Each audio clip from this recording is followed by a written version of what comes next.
ya. Termasuk juga kelapa tuh bagus. Jadi nanti ya ibu-ibu sekalian, kalau mau, salah satu sumber lemak yang bagus tuh kelapa sebenarnya, kelapa tua. Ya, kelapa itu ya, coba aja mulai kalau mau rutinin makan tuh 1/4 kelapa setiap hari, kelapa tua. Makan itu aja. Ngemilnya kelapa. Saya sudah tahu Anda memikirkan apa. Coba. Nah kan tuh. Baru saya ngomong gitu kan. Sejak kapan kelapa bikin kremi? Nggak tahu saya ceritanya kayak apa itu. Sebegitu sehatnya produk kelapa itu, malah justru difitnah sebagai penyebab la ilaha illallah.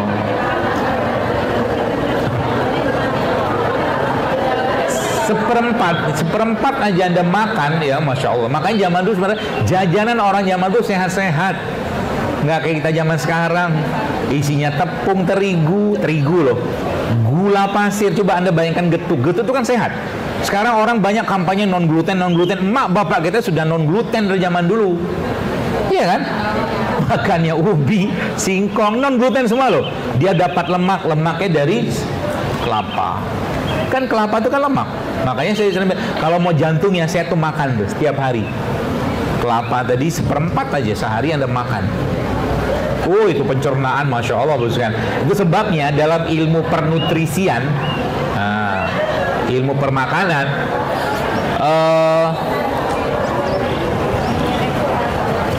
apa tuh? Karbohidrat itu, gula itu, kalau dia gulanya tinggi banget, itu biasanya kita combine atau kita kombinasikan dengan lemak. Jadi kalau Anda mau makan apa ya? Makan kurma, ya supaya kurmanya itu tidak menyebabkan gula darahnya naik. Kan kurma kan tinggi banget gulanya, ya kan? Maka Anda makan kurmanya sama lemak. Contoh lemak apa? Almond misalkan. Kalau nggak punya almond, misalkan pakai butter. Ya dikit aja. Kalau nggak ada butter, pakai ghee, tapi ghee rasanya kurang enak. Kalau nggak ada juga, Anda makan kurma sama kelapa.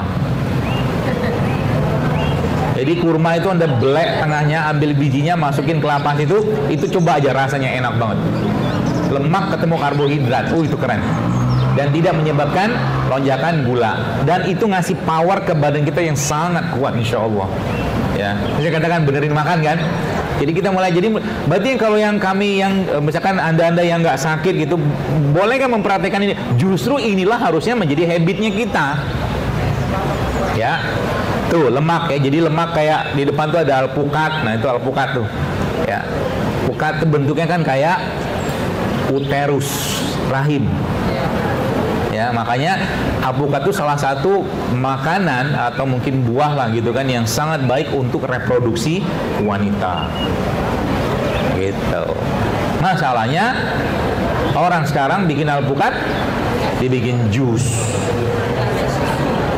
3-4 kerokan, masukin air, kasih kental manis, kasih gula, kasih es. Rutinkan minum itu selama 3 bulan, maka insya Allah kolesterol akan naik. Akhirnya alpukat kena fitnah lagi kan? Itu kita tuh begitu.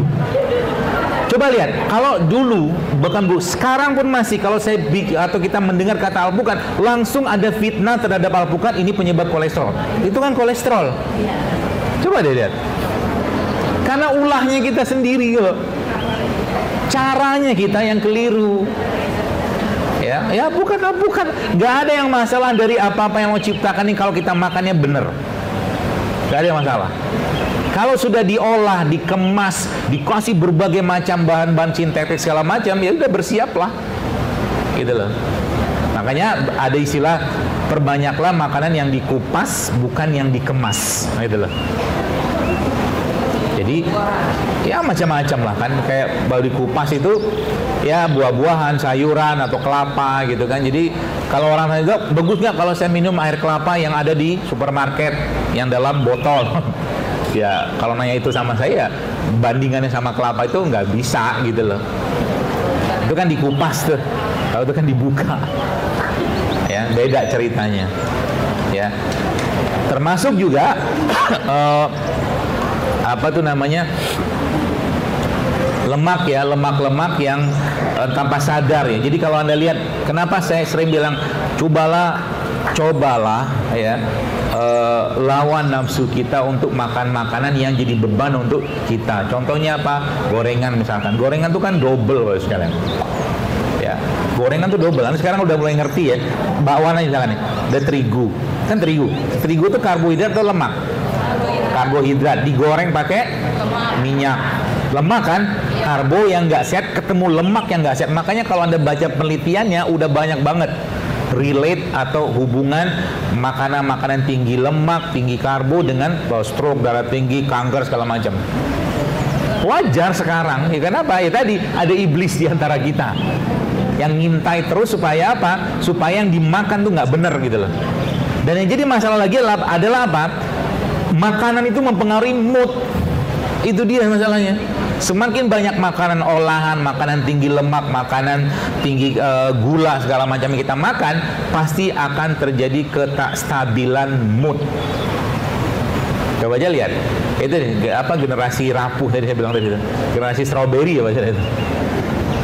Jatuh, pek, pecah. Ya, seperti itu. Ya, itu lemak. Jadi karbo sudah, lemak sudah. Jadi lemaknya seperti apa? Cari lemak-lemak yang sehat. Ya, termasuk juga ini.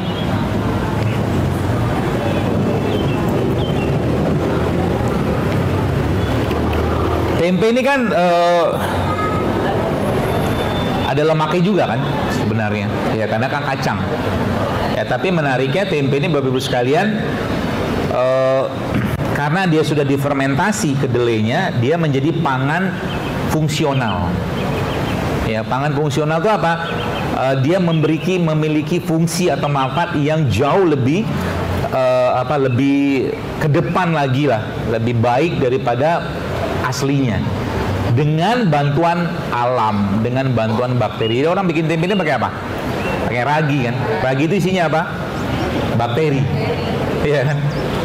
Ya, maka bakteri tadi mengurai tempe ini, memecah kalsiumnya menjadi berkali lipat kandungan kalsiumnya.